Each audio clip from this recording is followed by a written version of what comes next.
Okay, so a question I get asked all the time is, how did I get here? Right? Like, how did I become El Ayumero? And if you watch my previous videos about the number one red flag when people call themselves healers or shaman, me calling myself an Ayumero is not a red flag because Ayumero means somebody who works with the tree Ayuma. Anyway, just don't want you to think I have a big ego. So, how did I get here? Which is a very interesting story because I never set out to do this. In fact, this was never part of the plan. And when you think about anybody's origin story, there's always several defining moments in their life that put them on a path. So I was thinking, what was one of the earliest turning points in my life? And one of the earliest memories I have of something that changed my life forever, and I would say for the better, happened when I was about 8 years old. My parents had enrolled me into a Taekwondo class, and I absolutely loved it. And I remember after a particular class, we were practicing our punches, and the instructor came around and he stood in front of us and he put his hands behind his back and he told you to punch him in the stomach as hard as you could. Now, granted, we were kids, probably the oldest kid in there was maybe 10, but it was my turn. So I punched his stomach as hard as I could. And as soon as I connected with his stomach, I felt nothing but pain in my hand. Luckily, I didn't break my hand, but his stomach was rock hard and it basically crushed my hand.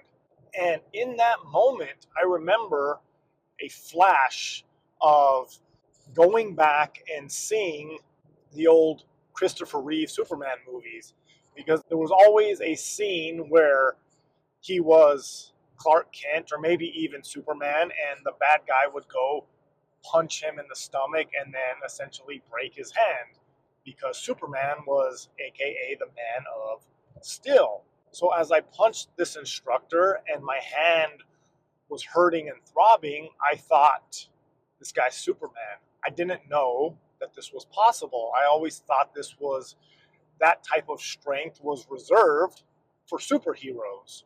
So after class, I asked him, how did you do that? How can I do that? And he essentially told me, do your push-ups and sit-ups. See, after every class, we would end the class doing, I don't know, X number of push-ups and X number of sit-ups. And I was only in that class for maybe another month or two. My parents took me out. Unfortunately, we didn't have the money, but I never stopped doing push-ups and sit-ups. I did them every single night, essentially since I was 8 years old until the present day.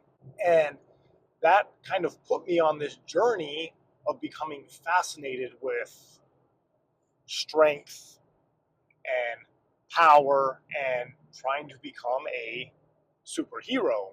Another defining moment in the same timeline of the 80s and 90s were the old school montages, right? Movies like Rocky, Karate Kid, Best of the Best. These movies, these 80s and 90s action movies, even though they were cheesy and even though they were extremely simple, were actually really good for my psyche because they essentially embodied the hero's journey. You had a hero who was interested in some sort of sport, and the hero maybe had some potential. So he engages in a competition, does well initially, not great, but does well enough. And then as he progresses, he ends up meeting the boss, right? Who then proceeds to beat the hero into submission. and shows him that there are levels to the game. So then what proceeds is, a state of depression, a state of questioning if this is the path for you, and then a resurrection and a redemption arc. And what would happen was the stereotypical 1980s montage, which were not only awesome to watch, but kind of tells you a lot about the process, because the montage was a way to speed up months or years of training into a very condensed period. And what it was teaching you was that hard work pays off, that you have to develop yourself by repetition and consistency and discipline and doing it over and over again. And then, of course, after the montage ends, the hero then confronts the villain and then beats them. Right? Very simple story, but that message was embedded and downloaded into my psyche. So that essentially laid a big foundation of who I am and my personality and the way I see life. And thankfully, I believe these are good things.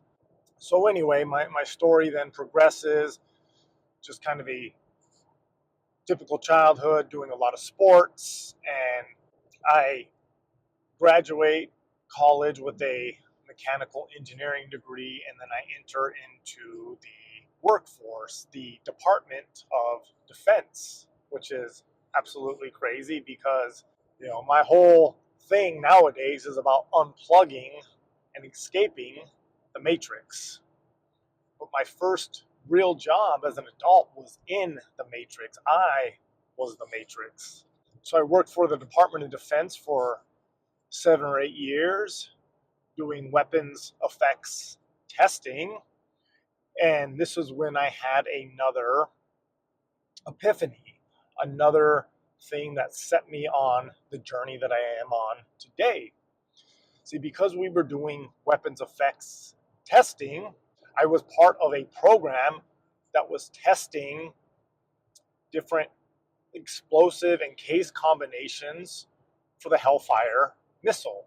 And we had this building that was lined with concrete and steel, and we were able to do about 30 tests a year, and then the structure would be so beat up that we would have to repair it, and then we would start another test series. So I remember it was a brand new test series, and I think the whole building was lined with 3/4 inch steel, floor, walls, ceiling. And we set off the first explosive of the new test series. And then I walk into this building after, and I'm looking at the holes in the wall that had punched through the steel and through the concrete. I believe the concrete walls were like 3 feet thick. I don't even know, but they were massive. And looking at the holes in the wall, and then I see this ball of shrapnel, which is just this ball of essentially razors. And at that moment, I had an awakening of thinking, wow, this is crazy. I'm spending my time and my energy and my brain power, and this is not just me. I mean, I was only a very small part of this, but it made me realize that how much energy was being used to figure out more efficient ways to kill people. See, the Hellfire missile is one of the main weapons on a lot of the drones. And so this was also at the time you were hearing a lot about all the drone strikes happening, and particularly a lot of civilians being killed. So at that moment, I knew that I could no longer do this job morally.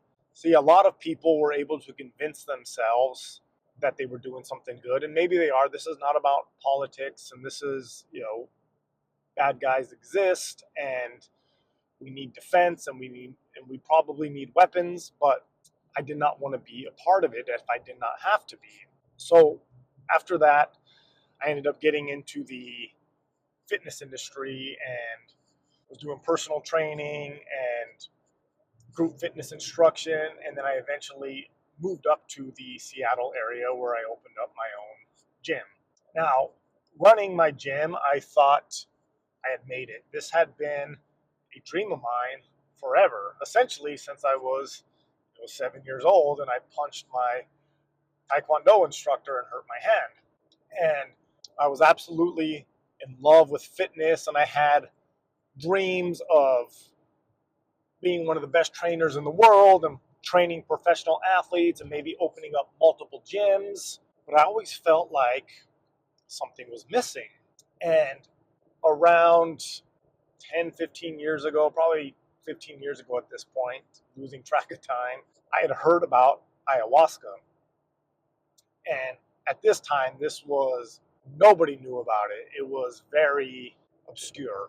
And what I was hearing about it was that it was hard, that people were puking and being absolutely terrified and facing their fears and facing their shadows. But more often than not, that these people would leave these ceremonies and they would feel much better about themselves, and they felt more motivated and would come back and open up businesses and start charities. And it was a life transforming thing for a lot of these people. And that appealed to me because I have been fascinated with human potential and being the best version of yourself since as long as I can remember. And I felt called to do this. Now, at the time, because it wasn't very mainstream, there weren't a lot of options on where you can go and how you could do this. I knew that these people were going down to Peru, and at the time it wasn't an option. One, because I was running my gym, and two, to be honest, I was a little scared. See, I was fairly, when it came to quote unquote drugs, I was fairly conservative. I'd only done a handful of things, mainly because of the health aspect, right? I thought that all drugs were bad and that I was a guy who was trying to be the best version of myself, and winners don't do drugs, right? So, anyway, I was looking for a place to do ayahuasca close to home, but I didn't know where to go. And the message I kept hearing on a lot of these podcasts were saying, when you're ready, the medicine will show up. So I decided to test that theory, and I was not a spiritual or woo-woo type of guy. And this idea of manifesting always seemed like nonsense to me, just hippie nonsense. But for whatever reason, I got the urge to give it a try. And so I put that intention out there. I asked ayahuasca, I said, I'm ready, and please show up and please give me an opportunity and show me how I can do a ceremony. And maybe a month later, in walks this woman into my gym. Now, she was a hippie looking lady, and she was probably 60 years old. And at the time, I was running a cardio kickboxing gym, and she wasn't really dressed for working out. She was kind of in a hippie sundress looking type of attire. And she came in there with a friend, and she ended up trying the class. And after she did the class, I was following up with her, checking in, seeing how she liked it, giving her the membership options and whatnot. And she was telling me that she really loved the class, but that she was headed down to Peru next week. And I remember when she walked in, there was this spark that I just knew there was something about her. So I asked her, I said, "Are you going to do ayahuasca down there?" And she looked at me very surprised and said, "How did you know?" And I said, "I don't know. I just knew." So she tells me, yeah, that she's going down there to do it. She shows me this necklace that she has with some ayahuasca on it. And so I tell her my story about how I'm extremely interested in it, but I was looking for a place close to home. She then tells me that she knows of somebody who does it and that she will put me in contact with them. So I give her my number, and then she leaves, and several months go by, Well, she did tell me she was going down to the jungle for a whole month. But a couple months goes by and I never heard from her. And so I just kind of chalked it up to, oh, well, maybe that's not the opportunity. But then one day I was leaving the gym. I had the night off. And I was about halfway home and I realized I forgot my laptop. So I had to turn around and I go back to the gym and I walk in and there she is. And she says, "Hey, give me your number. I lost it." And so I give her my number and then she puts me in contact with some people. And then 2 weeks later, I find myself driving out to my first ceremony. And it's kind of funny because on that drive out there, I almost had a mental breakdown because I was like, what am I doing? I'm trusting some crazy hippie lady that I talked to for all about 10 minutes. I have no idea who these people are. I have no idea what I'm getting myself into. And I almost turned around and went back home. But faced my fear, continued to go through it, and I had my first experience. And I will say that in general, it was fairly mellow, but it was what I needed because, again, I was coming to it with a lot of fear because when you do a lot of research on this in the internet, you hear all these crazy stories. But I had this moment of seeing what it was during this first ceremony weekend. I remember the whole Maloka, which is what we call the medicine room, transformed into this hospital. And I saw everybody, I saw all these hospital beds, and I saw all these fairies floating around, flying around the room. And I would see a red light light up over a particular bed, and I would see all these fairies fly down and work on this person, and then that person would end up purging. And then I saw that happen 3 or 4 times, and then that's when it hit me, and I had this realization of, oh, this is for healing. This is for helping you get rid of negative energies that do not serve you. And that was just enough to pique my interest. So maybe 6 months later, I went back for another ceremony, and it was kind of more of the same. After that second ceremony, I felt like, okay, this was the missing piece that I needed. And particularly by that, I mean, I was missing energetic or spiritual work. See, I talk about it all the time that we live on the physical, the mental, and the spiritual plane. And I realized that while I was very strong physically and very strong mentally, I was very weak spiritually. I had zero spiritual practice. So then this particular group that I was doing ceremony with organized a trip down to Peru. And this was almost a year later since my first experience. And I jumped at the opportunity because I had wanted to go down to Peru. I had a couple ceremonies under my belt, and I was going with a group of people who I knew. And so I felt like this was a perfect opportunity, and I wasn't going to miss it. So I jump on the opportunity. I go down to the jungle.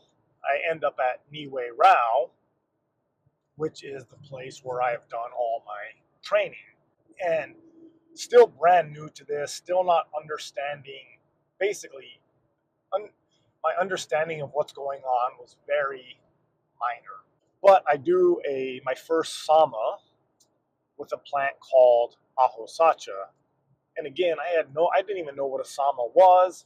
But on the first night of that, so I went down there for 2 weeks, and on the first night, I had the worst ceremony of my life. I just hated every minute of it, and in fact, I was determined to go back home. See, at the time, I was running the gym, I was married, I had a lot going on, and it was a lot of people had to step up for me to be able to leave for 2 weeks. And I remember thinking after that ceremony that this was a complete waste of time and money and resources. And what am I doing? This is stupid. And had I not been in the middle of the jungle and I had the opportunity to leave, I probably would have left the next day. And this is not like me because I'm not a quitter. But anyway, I decide to stay because basically I don't really have a choice. And the next ceremony, I have this whole death and rebirth experience. And I didn't really understand what it was at the time. And in fact, it took me probably 5 years to even understand what this all meant. I was completely deep in the medicine when I felt this something pick me up, lift me up into the sky, and slam me down extremely hard. And I ended up being in the fetal position on my mat, and I had this green smoke, which I later learned was aho sacha, and started enveloping me. It started wrapping me up. And it was also very ironic that I was in the fetal position because that's like being born. And in that ceremony it took me about 2 hours to go from being in a fetal position to sitting up on my mat. And each position, I felt like I had to relearn how to use my body. I had to relearn how to use my hands. I had to relearn how to breathe. I had to relearn how to see. And it really reminded me of that scene from The Matrix when Neo, after being unplugged from the Matrix, he says, "Why do my eyes hurt?" And Morpheus says, "Because you've never used them before." So anyway, fast forward several years, I learned that that moment was literally a death of my old life and a rebirth of my new life. And what was crazy about that is so then I get home, and 1 month later, my entire life came crumbling down. I lost everything. Long story short, I was part of a franchise with my gym, and lawsuits started being thrown around, and I got dragged into court and had to file for bankruptcy, and I lost my gym, I lost my marriage, I lost all my assets, and completely hit rock bottom. And it was extremely hard for several years. In fact, I was in bankruptcy for 3 years. So it was 3 years of absolute hell. But what I learned from that was necessary for me to go on the path that I am on now, because it would have been impossible for me to do that while still owning a gym and still being married. And see, sometimes your old life has to die so your new life can emerge. So during this time, I was doing a bunch of odd jobs and just in survival mode, but I had this opportunity to go deeper within the medicine. And I started helping out, and I started assisting in ceremonies, and I started learning more and more and more. And after a few years of doing that, I decided that I needed to go deeper, that I needed to go all the way, that I needed to go on the path of becoming a practitioner. And this was right around the time that the bankruptcy had ended. And the only asset that I and my ex wife had at the time was we still had our house in Seattle. So we sold that house, which had a lot of equity in it, and we split it up 50-50. And she went her way and I went my way. But what that did was that gave me the opportunity to then pursue a year-long sama.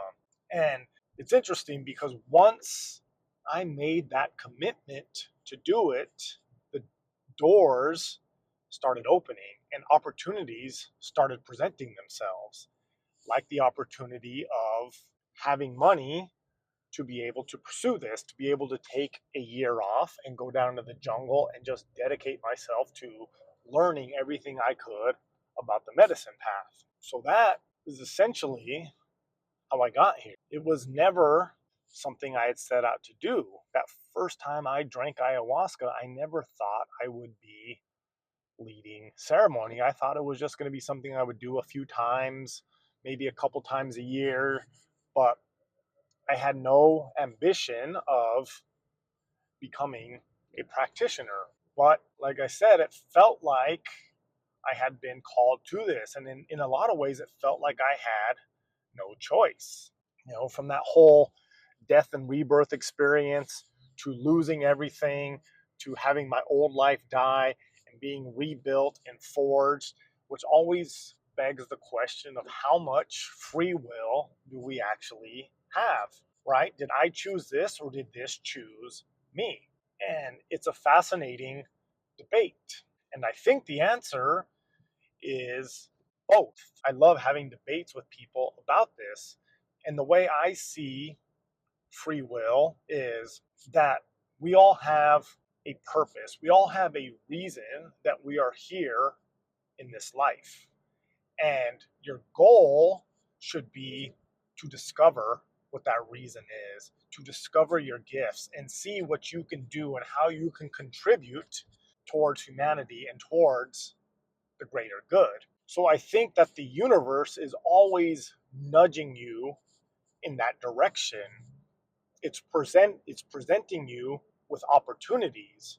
Now you have the choice to accept these opportunities or ignore them. And you ignore them at your own peril. See, just because we have a potential and a purpose does not mean that you are guaranteed to fulfill it. The universe will push you and try to nudge you in that direction, but it's not going to just hand it over. So, what I believe happens is that as you start listening to this calling and as you start following your path, the doors open, the opportunities present themselves faster, and the path starts to get clearer and things start to take over and life starts happening for you. So, anyway, that's how I got here, and the journey continues. See you on the other side.